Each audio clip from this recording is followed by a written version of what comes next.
Gift Biz Unwrapped, episode 70. If you don't see the potential in the opportunity, let it go. Hi, this is John Lee Dumas of Entrepreneur on Fire, and you're listening to Gift Biz Unwrapped, and now it's time to light it up. Welcome to Gift Biz Unwrapped, your source for industry-specific insights and advice to develop and grow your business. And now, here's your host, Sue Monheit.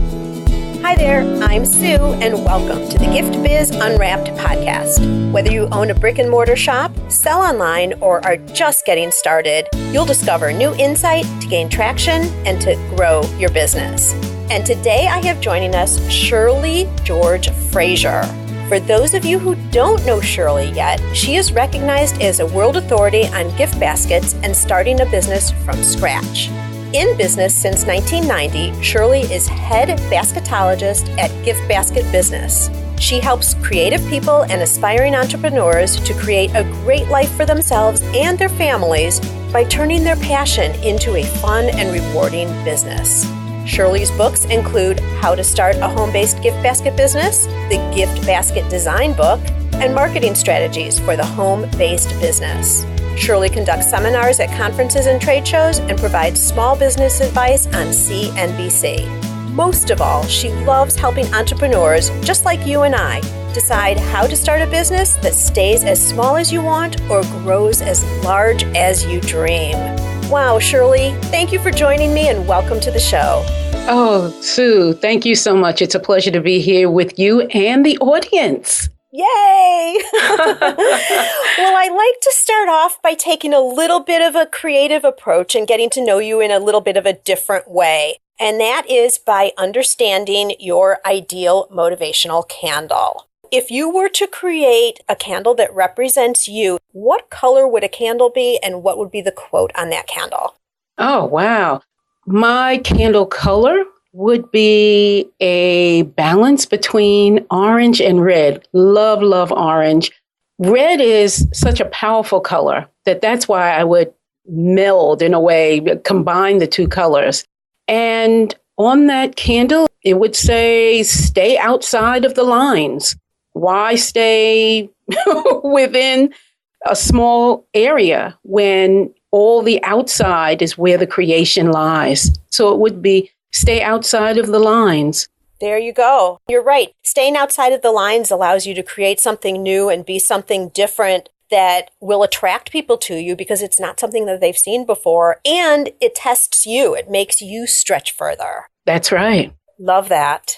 All right. Now, Shirley, I just have to share with all of our listeners, when I left my corporate world and decided, it was a whole long story, I'm not going to go into that right now, but decided that I was going to start a gift basket business, the first thing that I did is what I always advise people to do is research. Go find out what's out there, learn what other people have already done. And the very first person I saw in the space was you. You did a meeting in Chicago. I don't even remember what year it was. It was way back when. So it's so exciting to see how you have evolved. And then here I've evolved past a gift basket business into some other things. It's really cool to be talking to you and hearing your story from today, where both of us are today. Take us back to the early part of gift basket business. How did you decide this was something you were going to embark on in the first place? I have entrepreneurs in my family that go back as far as I can. Well, not that I can remember. I was told by my grandparents and my mom and my dad that we've had entrepreneurs since about 1900 in the family, and probably earlier than that, but no one's around to share that information. I have a great-grandmother who grew strawberries in Virginia and shipped them to Manhattan. I have an aunt I've never met any of these people, who had a fudge business in Brooklyn, which is where I'm from. And my mom was one of her delivery people. My dad was a color chemist. He had his own color company back in the 1970s. And so that was the foundation for my feeling the entrepreneurial bug. And I was deciding while I was working downtown New York City in the former World Trade Center, deciding if I was going to have an intimate apparel shop or what kind of business I was going to have. And my husband made a small gift for a friend. It was he wrapped a small liqueur bottle with rocks glued to the bottom of it that he just found in the backyard. He wrapped it in saran and presented it to her. It was a gift that just lifted her spirits figuratively.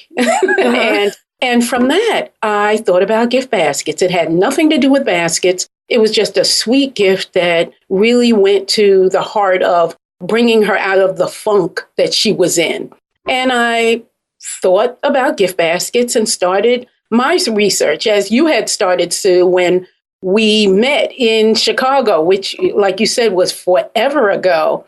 I started looking for different baskets. I started going to trade shows. A lot of research went into that foundation. And that's where things started, with that small bottle of liqueur and the rocks attached to the bottom. Oh, with a shot glass attached to the whole thing as well. Well, of course. Oh my gosh. It's so interesting because it was that emotional connection you had with the product and that whole experience that made you think, I want to pay it forward. I want a business that is fulfilling and provides that feel good, that recognition, that appreciation, that relationship between people that then led you into this business. Absolutely. And how established really was a gift basket industry at that point? It was picking up speed, and this was the very early 1990s.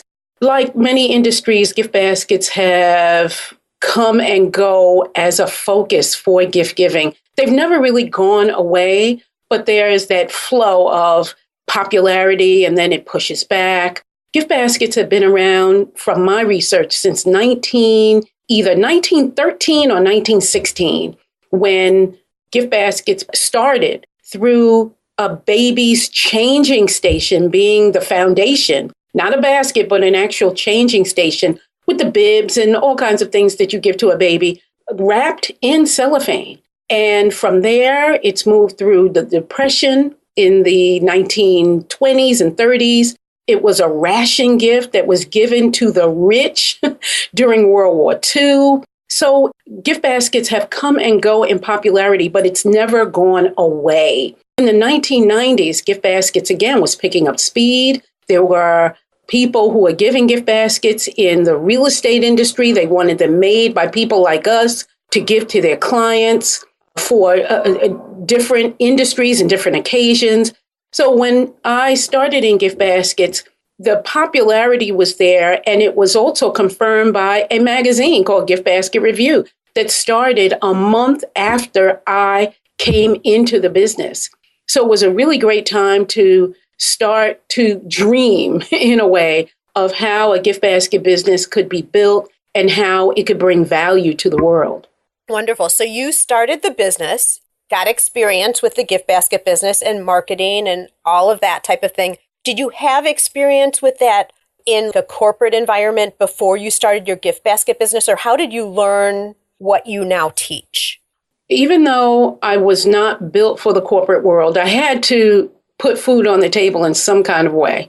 And I do credit the corporate world, and I was an administrative assistant at the time. I do credit the corporate world for giving me a great foundation in terms of understanding organization and time management. The training that I received through secretarial school helped me with shorthand and typing and those kinds of things to help me then build my business in the business sense. I had to learn the design part, because I have to tell you, my designs at the very beginning of the business were horrendous. Oh, they were so awful. I still wince when I look at what I created. The passion was still there. And even if you don't have a design sense or a business sense, you can still build on that. You can still learn what you have to learn because you have the passion for that particular industry and bringing people and corporations together. So that's how the corporate world helped me with the focus on building a good business and how that's done. I want to bring up one point here, actually 2 points. and you've led into it very nicely. A lot of our listeners are, everyone is in like the gifting, baking, crafting, designing industries, and all of those are different types of things. Like gift baskets is different. Your product is different. Maybe you're a candle maker or jewelry designer. The product is different. The basic core issues of building a strong business remain the same regardless. So that's why I like in this podcast where we interview different industries. And even if you know nothing about the gift basket business, all of you Gift Biz listeners, if you are in a creative business or looking at turning your product and craft and passion into a business, all of these guests we have and topics we talk about remain the same when they're so business focused. So that's number one. Number two, Shirley, I know you feel this way because practically everybody who's been in the gift basket business has to address this issue at one time or another. So just for a little more depth into the industry, I want to talk about it for a second. So many people will say, oh, gift basket business, that's just such a fluff, fun, business, like little hobby-ish type business. Oh, how cute. Oh, how sweet. You get that kind of thing. Yes. Let's talk about what the business really is like before we move on. Sure. My husband was in that frame of mind that you just described, saying, oh, anyone could put items inside of a basket. Anyone could make a gift basket. And I had to read him his rights and let him know that, yes, anyone can throw items into a basket or container and call it a gift basket, because gift basket is the universal and umbrella type of term for the actual item. But making a gift basket takes quite a bit of skill, and it takes knowing where to find the product so that if you are truly in business, you are making money. You can go to any dollar store or any low-cost store and buy some grass, versus shred, which is what we buy as designers, as professional designers. And you can use saran wrap versus high-quality cellophane or shrink wrap and truly put a collection of products together that focuses on the emotions that need to be unveiled through whatever wrapping is used to hold that collection of products together. Knowing how to keep items upright and finding the unique or the basic eat and enjoy products is what we look for. We don't just go to the grocery store and pick up Lay's potato chips, and there's nothing wrong with that brand, but we look for unique and clever and enjoyable products that represent a theme, an occasion. And not everyone can do that. Anyone can just throw items in a basket, but it's a whole other mindset when you are creating a presentation that will last forever in memory. Exactly. Creating a presentation and then making an impact, Absolutely. With whatever the message is supposed to be. Building a gift basket, there's the foundation, there's the structure, there's the visibility of the different products, all leading to an end result, which is the presentation and the impact with whatever the message is supposed to be, whether it's a get well, appreciation, birthday celebration, whatever it is. Absolutely. The other thing is, I know this, that when you're especially working corporate where you're doing hundreds of baskets, it is hard work. Oh my gosh. Who knew? Not me. It is physically hard work. Absolutely. A lot of labor. Yeah, especially when you have wine baskets. Those are heavy. Or pasta with the pasta. Oh my gosh. Yes, so true. Shirley, take us to a time, just so that we can learn, take us to a time in the business when you met up with something that was really unexpected or really like a really bad time, because we all have them in business. Business isn't all beautiful and seeing the dollars coming in. Can you think back with something that happened specifically in the business where you were really, really challenged? And then how did you overcome that issue? Well, how could I be challenged in this industry when everything, as you say, as you allude to, is roses and light? I could not have had one challenge, right, Sue? I can't wait to hear where this goes. Well, the biggest challenge, two big challenges that I can think of was the first time I started working with a corporate person. And I didn't realize that I was working on the corporate level until I stepped back, looked at the sales for a person, and realized that this one individual was a corporate person that I was working for. It's not always the building with 500, 1,000 people inside of it. A corporate company could be just made up of one person. And my challenge with that one person was watching my time with that person. Just like in building a gift basket, you watch your time. You certainly have all the products, but you don't want making the basket to take an hour. I started to have to watch my time with this particular corporate person and not spend hours with her to get a $50 gift basket. What, did she keep making changes or something? Well, it wasn't changes. It was her. It was balancing following her. How can I say this with following her? Like trying to track her down for approval or getting the information? Or No, actually, she would call me for a meeting to understand what kind of gift basket she wanted to make. But her role in the education system meant that she'd be in her office, but then I had to walk with her to other people's offices for quick meetings that she was having with them. I felt like I was being strung along without a gift basket in mind. And then finally, after 90 minutes, she knew what she wanted me to make. And then I would go and make it and then present it to her, and it was fine. But the meeting itself just took too many turns. what'd you do about it? I had to school her, as we have to educate our customers, to let her know that I appreciated her as a customer. However, I was not able to track her throughout her offices to finally get to what she wanted me to create. So I told her that I was happy to meet with her, but it would only be for 20 minutes because of other business that I had to take care of. And even if I didn't have any other business, I had to help her to understand my time limits. Right. And it set you in a professional light, too. You only have a certain amount of time. And Gift Biz listeners also, this is a perfect example.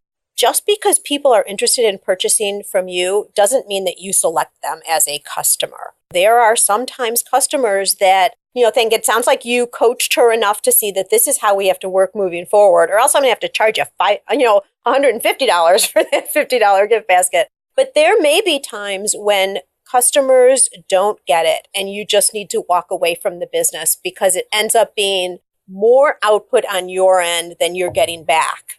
It's a hard thing to consider, especially in the beginning when every single sale is so precious. But something to know right in the beginning is, especially with corporate people, you can teach them how to work with you right from the start. And I think you're more appreciated and recognized as more credible if you do that as well. Very true. Really interesting. And I think you said you had two challenges. So that was number one. Second was when years later, when I started working with a wine company that called me out of the blue. They found my name on the internet. They needed a prototype that would be made. Thousands of gift baskets would be made from this prototype. And the big challenge with them was that they thought, as we talked about, that gift baskets were easy to make. Shirley is just going to throw this together and we don't have to pay her much. We're a giant wine company and we're going to save money. And another person who is very popular in the gift basket industry said to me that these people have probably tried to get others to make this prototype for them and it didn't work out. And now they're trying to get you to work for the same pennies that the other person was going to accept. So again, it became education. The prototype itself wasn't difficult to make, but there are hoops that large companies expect you to jump through. And even if you have never worked with such companies before, you have to take your time and not be so overwhelmed with, this is a big company. The fact is that they've come to you because they don't know what to do. So it is okay for you to sit back, determine what they want, how you can deliver it, if you can deliver it, and what your fee is going to be. You may never have been in this realm before, but whatever fee you decide, you're immediately to double that fee because they are going to take you through your paces. And you're going to shed a few tears and you are going to get stressed. So you need double of what you think you ought to get. And I got double and the prototype was made. My key to this is not being so excited about working with a big company. Find out what they want and decide if you are the person who is going to help them. Let the lesson and let the business allow you to grow. And if you don't see the potential in the opportunity, let it go. Don't be stressed. Don't cry. Don't shed a tear. If it's not going to work, then it's not. But this happened to work out. I want to talk about how it worked out, but I want to just mention a couple of things right here as a focus.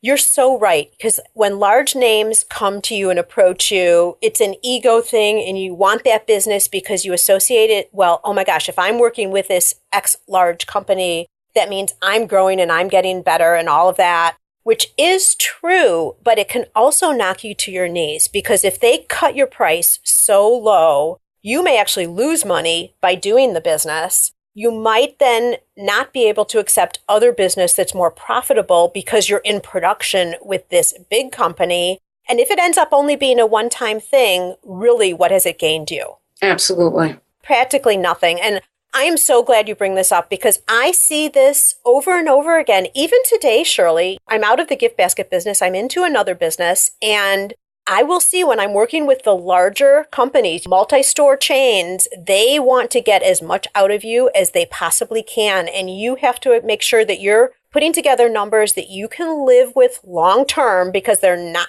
probably ever going to go up, once they've negotiated you down. And it's something that you can actually live with. Really important point, Shirley. I'm really glad you talked about it. All right. So we talked about this prototype that you had that was thousands and thousands of baskets. Were you guys then producing all those baskets? No, we didn't. I decided in our negotiations that I would find an assembly type of company, a company that imported temporary employees to be able to make the gift baskets in an assembly type situation within a workspace. And I found a place in Virginia. That was interesting in itself as well. So the answer is no, we did not make those thousands. But it went through your company. Yes, it did. Yeah. But you outsourced the business. Absolutely. Yes, I did. Got it. And so you said that was interesting. Is there anything else to share on that topic? I was just going back, talking to another person who was in the gift basket industry. I was very pleased to just talk to my staff, but to also get an outside look. And I know the word's not look, but outside motivation from another person to decide whether or not that business, that opportunity was for me. So sometimes you can't just talk to your staff. Or if you don't have staff, it's not enough to talk to yourself because your mind will tell you either yes or no without more information that you can't get from your mind. Because if it's not there, you're not going to get it. Or you're too close to the situation. Right. So getting affirmation or reinforcement that your thinking is on point, you can do that with someone else who's in your business. I just recently got back from a gift basket conference and we talked about the fact that a gift basket company that is in somewhat close to your town or the neighboring town or wherever does not have to be your competition. They can be your friend because if you're going on vacation, you may need some assistance, especially if you're still a one-person shop. And just like Shirley's now talking about, just for, I don't know that you'd mention who the company is, but just for some reinforcement together. And boy, Shirley, another option, and I'm just bringing this up as ideas for everybody, not just gift basket people. If you would have seen that you couldn't outsource it, that other gift basket company might have had production people and been thrilled to help you produce those products. You would have paid them something, so it would have come off of your margin a little bit, but still. So don't always think about someone in the same industry as a competitor with you. Another place to look for information is other people that you know locally who are also in business. So people you know from the chamber or any of your other networking groups. That's a great reason to be connecting with other business people too, is not always just to trade leads and get business, but as support for your business. Absolutely. On point. I want to talk now a little bit about how you turned. So you're in the gift basket business, but now you pivoted and you're doing more teaching and training and coaching. At what point did you do that, and why did you do that? I started with training and coaching in my 5th year of business. And I did that because I felt that I had turned a big corner in business by not only working with quite a few corporations in the insurance industries and other industries.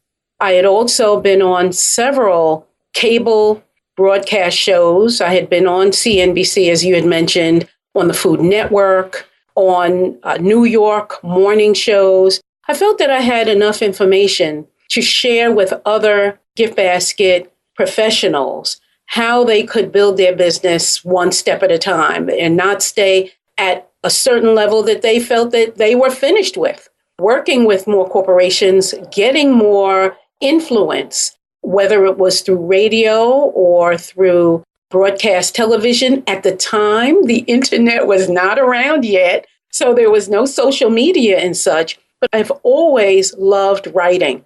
I've written stories since I was in 1st grade, and I felt that I was a good enough writer to start writing articles, which I did for several magazines. I also spoke at gift industry shows, not only gift basket shows, but also the big gift trade shows in Chicago, New York, and such.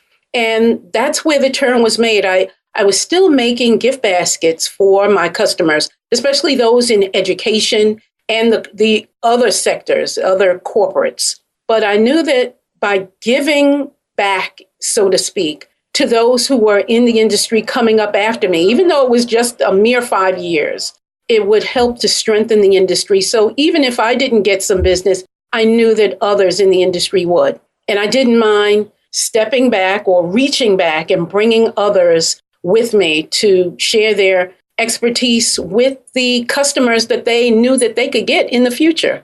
I love that visual that you just said, Shirley, reaching back and bringing others with you. Haven't heard that before. I am going to be repeating it, and I will accredit it to you. Glad for you to share that. Does this get your wheels turning, you guys? I mean, are you a candle maker, or you know how to knit and you've been doing it for a long time? Perhaps you're in business. Maybe you're not. Maybe you're thinking about a business. Is that business producing your product, or is that business teaching others how to do it? Just something to think about. Just a little side note based on what Shirley's been talking about here. All right, on the sales end, do you have any tips for people about how to capture business? What has worked for you back then or even today? What's applicable in terms of drawing in the business? Drawing in business, I believe, goes right back to when we talked about the motivational quote on the candle, which was staying outside of the lines. Once I believed in and was committed to making and selling gift baskets, I saw no reason to only send out postcards and letters, which is a great base, because that does keep your base influenced and it also keeps your business top of mind.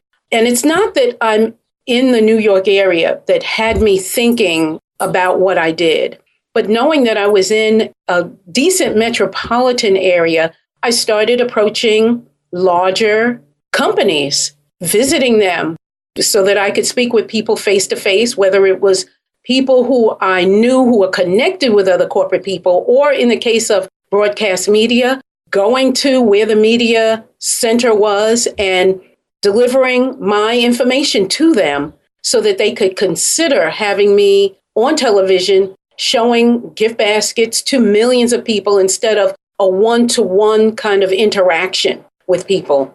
Also, in today's day, social media is talked about a lot, and social media can be a big help in connecting you with the audience and with the prospects you want to become clients. One way that I connected with a person was through Twitter, and that person was sharing different tweets, as it said, and from time to time, I would share a comment with that person. And this doesn't always happen, and I rolled my eyes when I read that other people had done this, but the person started to communicate with me. And from there, I was not only able to make gift baskets for the person, but also get referrals from that person. Another person on Twitter that I commented with, that person contacted me, and I ended up being on a television show with that person.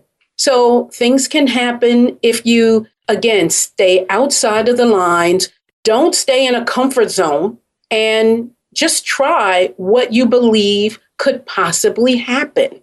Take the chance. Absolutely. And you will not fall on your face. That's the beauty of having a business and knowing that you can go in any direction you can. You will not harm yourself, so to speak. You're not hurting children or animals. So you're just taking a chance to see where a connection could go as you move forward and build your business.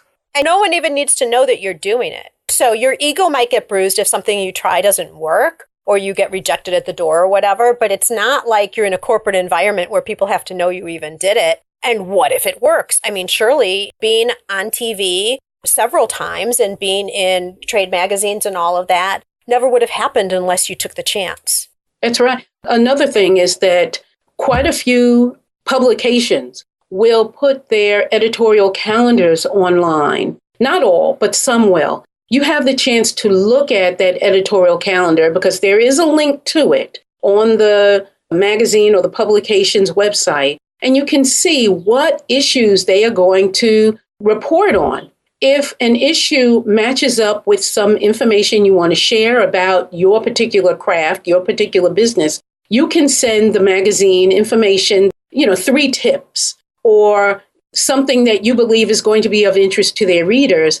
Just plant a seed so that the editor or the reporter can possibly contact you so that you do get your name in the news. So that's another way that you could expand your business. Absolutely. Great tip. And also just mention this while I'm thinking about it. I don't know if all of you are familiar with HARO, Help a Reporter Out. Yes. Another great option if you just go online. I don't know if it's haro.com or if you just Googled Help a Reporter Out. You can sign up to get notifications. And what happens is people who are writing articles need interviews, need information from people. You can get notified based on certain categories you check if someone is looking for an area of expertise that you have. And that's a great way to get some additional PR for yourself as well. So true. Okay, Shirley, let's go in now to the reflection section. This is a look at you and some other ways and avenues that have helped you to be successful. If you were to identify one trait that you call upon, that's a trait that you've really had all your life that's helped you drive to the place where you are now, what would that be? That would be integrity. I frown on stepping on toes or harming other people in the industry in some kind of way, having some kind of backlash or some make-believe problems with other people in this industry or in business in general. I've always had integrity. I do what I say, and if I don't, I own up to it. So at the end of the day, you can always be proud of the actions that you've taken. Absolutely. I rest my head at night very, very easily, knowing that I've done the right thing that day. And what tool do you use throughout your business day or action that you take, either to help you propel forward or to create balance in your life? The tool that I use is my pen, my pen and paper. That is the general tool that helps me to map out how I can be productive and what I need to do to keep balance. There's nowhere on this planet where I don't bring pen and paper. A computer can fail on you. It can black out or whatever it does, but I will always have at least 2 pens, I'll put it like that, with me and some kind of paper to write on. Plus, you might not have your computer. You might have your phone, your notes app of your phone or something, but if you have an idea, you just want to capture it right then and there, because I don't know if you guys are like me, but ideas can be fleeting. Absolutely. Even a minute later, it's like, what was that idea again? That's right. That's right. So true. Oh my gosh. Shirley, have you read a book lately that you think our customers could find value in? Oh, I'm in the middle of a book now that I believe would be very beneficial. It is called The Path, Path. And the subtitle is Creating Your Mission Statement for Work and for Life. It's by Lori Beth Jones. It is a stellar book, in my opinion, that not only gives you the keys to mapping out your path, but also to staying true to what you truly want to do in life. And I have to tell you, I purchased this book for 50 whole cents at a bazaar. It was sitting up prominently on a shelf. It was the last day of the bazaar. And my sister looked at the book and said, "Oh, that looks like it's good." And I picked it up and I haven't put it down since. Wow. The Path. The Path. Well, Gift Biz listeners, just as you're listening to the podcast today, you can also listen to audiobooks with ease. I've teamed up with Audible for you to be able to get an audiobook just like this one, The Path, which sounds so interesting, for free. All you need to do is go to giftbizbook.com, and if you haven't already, then make a selection, and the first book is on me. That's giftbizbook.com. All right, Shirley, I would like you now to dare to dream. I'd like to present you with a virtual gift. It's a magical box containing unlimited possibilities for your future. So this is your dream or your goal of almost unreachable heights that you would wish to obtain. Please accept this gift and open it in our presence. What is inside your box? Oh, I do accept that gift.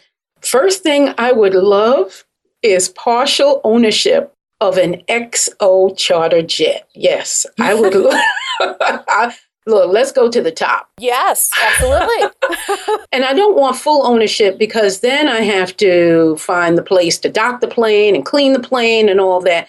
Partial ownership will work so that plane is where I need it to be so that I can board it along with May and Peppy, my 2 Yorkshire Terriers, and we can fly to many places where entrepreneurs are and speak with them about their dreams, about their goals, and help them to succeed. That would help me to get to a lot more people in a shorter amount of time. Nice and efficient. Absolutely. Yes.